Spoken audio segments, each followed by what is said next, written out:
Okay, a gute Woche, a good Chodesh, a freiliche Woche, a freiliche Chodesh. Tonight is the anniversary of when our people arrived at Mount Sinai, like one person with one heart. We were able tonight, at this time, to forget about all of our differences, all things that separate us from each other, and to embrace each other in a way that was unprecedented. And God said, now is the time I can give you my Torah. Now that I see that you guys are together and you let go of all your differences, now Hashem said, now I can really give you a Torah. Now you're ready.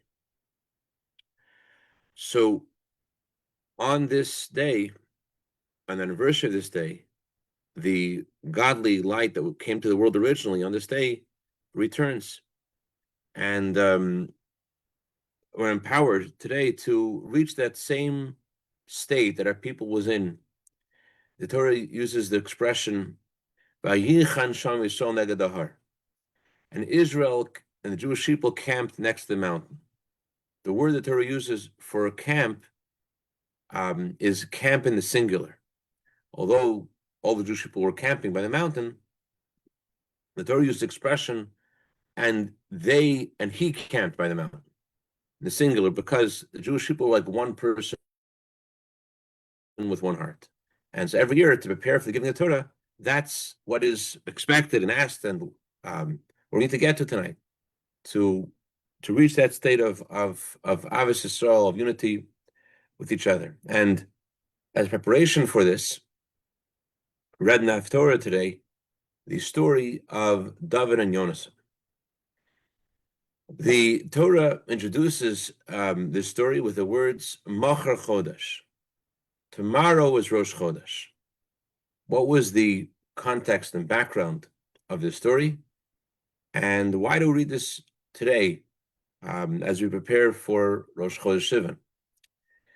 On the surface, the story is very simple. It's a tragic story. King Shaul, the Torah says, was Ben Shana b'Molchai. He was 1 year old when he became king. The Talmud says the meaning of his being 1 year old means that he was analogous to someone who was a 1 year old. He was analogous to someone who had made no mistakes ever in their life. That's the status King Shaul was in when he became king. And another sage suggested that perhaps he was like a 1 year old and he was still in his diapers.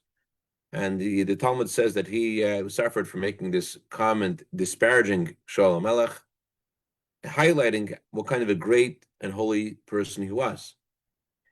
And the Torah says that Shaul was living at a time when he had to contend with the consistent attacks from the Philistines. And King David came and protected the Jewish people against Goliath, against Goliath. And after King David successfully defeated King Goliath, and after King Shaul announcing that anyone who kills X amount of Philistines will be given his daughter in marriage, King David HaMelech marries the daughter of Shaul HaMelech, Michal Bas Shaul. He marries Michal, and he is the most successful person in the kingdom, in the world, really, because the center of the world is the Jewish people, and David HaMelech is the center of the Jewish people. He is appointed by Shaul to be the general of Shaul's army. Shaul was jealous of King David, and Shaul had hoped that David would die in battle. And instead of him dying in battle, he's more and more successful. And so the success of David and the jealousy of Shaul reaches a crescendo in the Haftorah we read this morning, where David and Yonasan, the son of Shaul, the heir to the throne, the prince Yonasan, are trying to figure out to what extent Shaul is angry at David. To what extent is life in danger? Is his life in danger? Shaul's angry. Shaul's upset. But where will this go to? And so the Haftorah today begins with the words Machar Chodesh. Tomorrow is Rosh Chodesh, and David usually would attend the meal that the king would make on Rosh Chodesh. The king would sit, and next to the king would sit David HaMelech, and then Yonasan, the prince, would sit one seat over. It wasn't respectful for him to lean, as was customary in those days when they ate, upon his next to his father. So therefore, the order was David, then Yonasan, then Shaul. David, then Shaul, then David, then Yonasan. So the plan was that Yonasan tells David, you will be remembered tomorrow by the Rosh Chodesh feast because you won't be there. Your empty seat will call attention to your not to yourself, and the king will ask me about you, and we'll see what what his reaction is when I tell him about why you're not there, what happened, what he will say. And sure enough, Shaul asks about King David, and Yonasan gives an excuse. And then the second day of Rosh Chodesh comes and gives another excuse, and Shaul is very upset. Sorry, the first day doesn't show up, and then the second day Shaul asked where was he, and Shaul's upset, and Yonasan gives an excuse. He went to go see his family, his brothers, and Shaul gets so angry at his son and says to him, "You have chosen him instead of yourself to be the heir to the successor to the throne, to the embarrassment of yourself, the embarrassment of the family." And Shaul picks up a spear, and Yonasan realizes that there's no way that King David will ever be welcome in this kingdom again. And so the Haftorah goes on to say how Yonasan meets King David secretly, and he devises a plan of how to inform him of what has happened in the kingdom, as the Haftorah says in detail. Question is, and then the conclusion of the Haftorah is that David and Yonasan meet secretly, and they swear to each other that their love for each other will always continue, and they make a bond with each other. The title of the Haftorah is Tomorrow is Rosh Chodesh. And that seems to be the only reason why we read the Haftorah today, because it says tomorrow is Rosh Chodesh. The content of the Haftorah doesn't seem to be relevant to Rosh Chodesh. So why was this Haftorah chosen? Just because it mentions the words tomorrow is Rosh Chodesh? What about the content of this whole story? The answer is this. The Talmud says that a leader of the Jewish people is only appointed if he has a bag of reptiles around his neck, and then when he has a bag of reptiles around his neck, the people in his community can say to him, when they see he's becoming arrogant, they can say to him, "Look behind you." That's what the Talmud says. What does this mean? Why are people pointing out the reptiles, the ghost in the closet of the leader of the Jewish people? Why can you only be leader of the Jewish people if you have reptiles, ghosts in your closet? What does this mean? King Shaul, because he was so perfect, because he was so holy, because he was the leader of the Jewish people, it was therefore that there was some kind of disconnect between him and the people.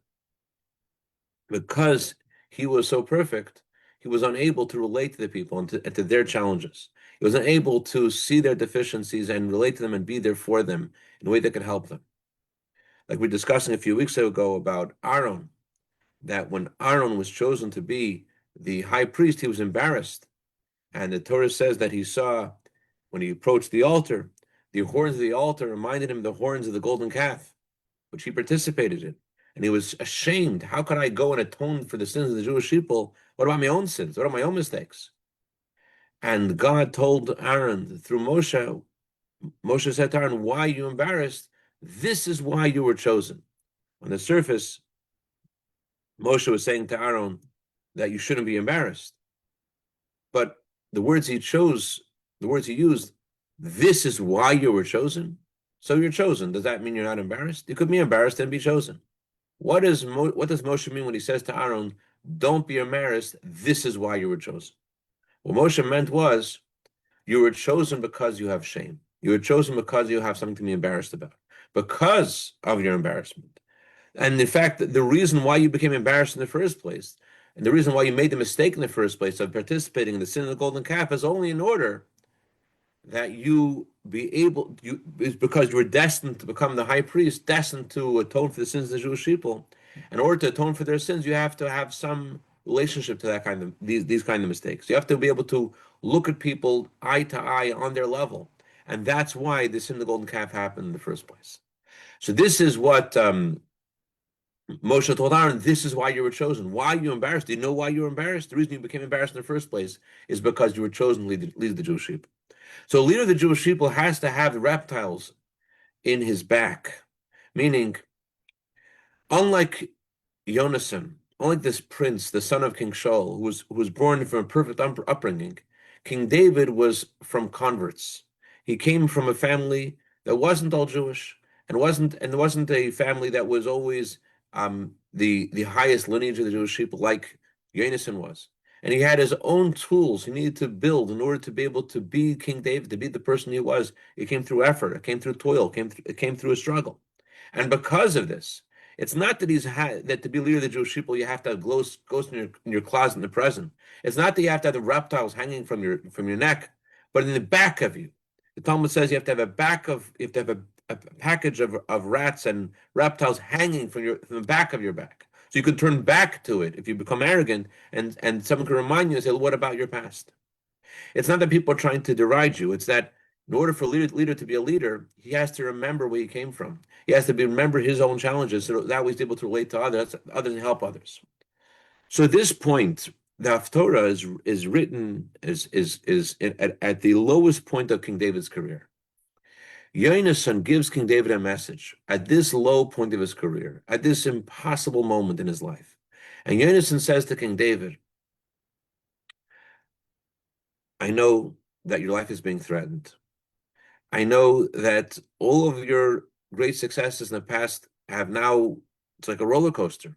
Now your life is being threatened. Instead of you being given a medal by the king for your achievements, my father's jealous of you." Shaul was disconnected from the people because of his greatness. And King David, now, because of his humanness, was chosen to lead the Jewish people, and yet he wasn't yet sitting on the throne. Shaul was sitting on the throne. And although officially the monarchy was being removed from King Shaul because of his error in regards to destroying the seed of Amalek, as we read it elsewhere in Tanakh, but right now he's sitting on the throne, and right now he's threatening the life of King David. So it's a time of total darkness, time of absolute confusion, a time when you have no idea what's happening next. Yonasan says to David, "I know this is a problem. I know you're going through a hard state, but Machar Chodesh, tomorrow will be Rosh Chodesh. There will be a new light for the Jewish people. You are destined to be like the Rosh Chodesh. Rosh Chodesh is when the moon appears, and it represents how the Jewish people, how our moon will we count our calendar according to the moon because our destiny is similar to the moon. Just like the moon waxes and wanes, so the Jewish people have high points and low points in their history. But the idea of the moon coming out again after the last day of the month, the last day of the month is when it's darkest. The last day of the month is when nowadays, of course, we have streetlights. We're not really able to relate to it so much. But think about 100 years ago when they didn't have streetlights, and all there is the light of the moon. The darkest night is the night before Rosh Chodesh. Yonasan tells King David, "I know you're having your darkest night. I know it looks like it's impossible for you to ever emerge and to fulfill your destiny as leader and the king of the Jewish people. But Machar Chodesh, I'm telling you that tomorrow there'll be a renewal. Tomorrow there'll be something new. Tomorrow your leadership will last forever, not like Shaul, because have achieved a connection to Hashem and a connection to people with your own efforts, and you're meant to lead the Jewish people because of your struggles, because of your challenges. You relate to them, and that's why Mashiach will come from King David, and the monarchy of King David will last forever." The Machar Chodesh, the message of Machar Chodesh is you can go from a place of absolute darkness and confusion, absolute disconnect, and from there you can emerge and march towards Mashiach, march towards redemption. It's from the lowest point every month that the greatest light emerges. As everyone once remarked, that a Jew shouldn't think about themselves that they're in a dark space, and how can they turn around? Look at our calendar. From the darkest moment of the month, every month, we emerge with Rosh Chodesh. So, in a similar way, as we're approaching the holiday of Shavuos, a person might say, "Well, I'm not really in the mood. I barely counted the Omer this whole time. I'm not really into the whole personal reflection and rectification kind of thing." Machar Chodesh, the Haftorah today tells us we need to embrace each other with love and friendship, and not look at the weaker parts of our character, to realize that Hashem is giving us, opening the door for us. We can connect to our deepest self. We don't have to wait a second. Machar Chodesh, from the time of absolute darkness to the time of absolute light. This is the energy of the time that we're in right now. I want to share with you a story that I heard just yesterday from Rabbi Yisrael Talshevsky, a story, extraordinary story, which has so many different aspects, so many different messages. But I think it's consonant with what we're discussing tonight, how you're thinking in one direction and one vein, and all of a sudden get a response from Hashem and the whole different direction. And think all the things you're focused on, and it's coming from, it's a whole different direction. So here's the story. Rabbi Talshevsky was privileged to visit the Rebbe many times, and on one occasion, he had the opportunity to become a part of the Machna Yisrael Development Fund. Those members of this fund were given a special audience with the Rebbe at a time when the Rebbe would not formally meet people for private audiences. And Rabbi Yisrael was in a quandary. 2 months before his audience with the Rebbe, he was wondering, what should he speak to the Rebbe about? What should he ask the Rebbe? He knew this was a special moment. He wanted to ask something. He wanted to receive something. But how to receive something? How to connect with the Rebbe in that way? What could he do? So he asked everyone he could. He was living at the time still in Melbourne, Australia. And he spoke to different Hasidim, different rabbis. Everyone gave him different ideas. And nothing really satisfied his curiosity. Nothing really satisfied what he thought he needed to prepare to see the Rebbe. And he visited the Rebbe for Shoshana in Tafshin Nun, 1989, Rosh Hashanah. And on the first day of Rosh Hashanah, the Gabbai made an announcement that I was going to Fabring on the first day of Rosh Hashanah, which is unusual. If I remember correctly, the Rebbe said that because there was an announcement, therefore he will make a Fabringen, although he ordinarily doesn't, but the Gabbai said to make a Fabringen. The word Gabbai in Hebrew stands for the words Onam B'keach Duzimuncha. Please Hashem, answer us with the power of your right hand. So because of this, the Rebbe said there will be a Fabringen. So the Rebbe, among other things at the Fabringen, the Rebbe spoke about how during the holiday season we receive a lot of different blessings and gifts from Hashem, deep spiritual gifts, and there's a need to unpack the packages after the holiday months. There's a need to unpack and to internalize all different events that happen throughout the holiday month. The next day, Rabbi Yisrael Talshevsky is trying to find a spot, as everyone was, to be able to hear the Rebbe blow shofar. And as he is there trying to push in and to hear the Rebbe blow shofar, he sees his colleague, Rabbi Simon Jacobson. And Rabbi Simon Jacobson, as they're pushing, trying to get a spot, he tells him, "Hey, Yisrael, why don't you ask the Rebbe, how can you open your packages? Rebbe spoke yesterday, we have to open our packages. Why don't you ask the Rebbe how to do that?" That's a great idea. I'll do that.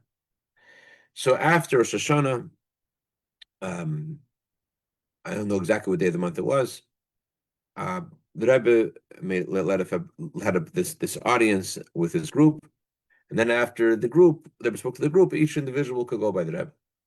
Rabbi Talshevsky went by with his son Chaim Lehman. The Rebbe gave him a piece of honey cake for a blessing for his new year. I should pause here for a second and tell you a little bit about what was going on in Rabbi Talshevsky's visit to Rebbe, what he was thinking about, and what was going on in his life. There were actually a group of people that visited at that time from Melbourne. All of them were interested in coming to a conclusion about a certain business venture that they were all a part of. They didn't know if they should go forward, invest all their money into this business venture. This was in 1989, and this venture looked like it would net them $10 million then. So they were really like excited about it. But on the other hand, all of them knew that we're not going forward without the bracha of the Rebbe.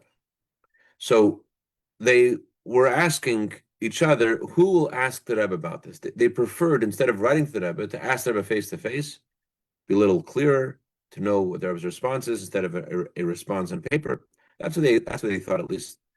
And that's the way they decided. They asked Rabbi Yisrael Talshevsky, can you ask the Rebbe? He said, no, I asked the Rebbe about material, physical things, about money. I want to ask about something specific that I want to ask. I don't want to squander this moment on just business. It does make sense. So the person in front of Rabbi Talshevsky, he was one designated by the group as the one to ask the Rebbe this question. But he didn't write the question down. And as often happened, when you went in front of the Rebbe, you forgot completely about what you were going to talk to the Rebbe about. And so he tried to speak to the Rebbe, tried to share, but he went in front of the Rebbe and he just couldn't talk, couldn't speak. Rabbi Talshevsky wrote down on a piece of paper what he was going to ask the Rebbe. And he sent me a video. You can see this in the video. He reads from his paper, and he tells the Rebbe that regarding what the Rebbe spoke about the Farbrengen, about opening the packages, I want to ask the Rebbe how to open my packages. And the Rebbe responds, very Baal Shem Tov style. The Rebbe responds, regarding your question about the property that you're asking about, that you should decide when you get back to Australia. I think that you should decide to get back to Australia. So he didn't ask about the property. He was asking something completely different. But the Rebbe saw the question that he had that he didn't think he needed to ask or wanted someone else to ask. The Rebbe said, "This you should decide when you get back to Australia." So he didn't want to correct the Rebbe and tell the Rebbe that wasn't what I was asking, but he decided to repeat the question again. I want to ask the Rebbe about the Farbrengen yesterday, about opening the packages. Sever says, Dachsich, I think you were speaking about a property. That was referring to a conversation that he and the other members of the group had right before they visited the Rebbe for this audience. I think you spoke about the property. And that, the Rebbe says, you should decide when you get back to Australia. And regarding opening the packages, the Rebbe said, you should look into the Code of Jewish Law and obey and follow what the Code of Jewish Law says and how to behave every single day. Okay. So this group was expecting, when they returned to Australia, they decided they're not going to even discuss it amongst themselves because Rebbe said, decide when you get back to Australia. But when they got back to Australia, they were expecting the sellers to meet them in the airport, to pick them up, because they were all waiting for this deal to go through as well. But no one picked them up, and no one even called them. They realized something was fishy. What happened? Someone else had entered into the deal, and they offered $500,000 more. And so they decided to go with them. So before they had a chance to decide yes or no, the decision was already made. The decision was already done. Regarding the property, the Rebbe said, deciding to go back to Australia, the Rebbe saw already that this wasn't relevant. Interesting postscript to the story. Rabbi Yisrael said that he met someone who was connected to this property about a half year later. And and among other, and they're discussing another deal, and the guy's like, "What? Though you were the guys? Don't tell me you were the guys who were about to who were going to buy that property." He said the whole property was full of asbestos, and the whole deal was it was a complete failure, complete failure. The money was invested, complete failure. Anyways, Rabbi Yisrael is somewhat related to Reb Mendel Futerfas, but he never really had a chance to farbreng with him. But he said one time after this event, he gave Reb Mendel a ride.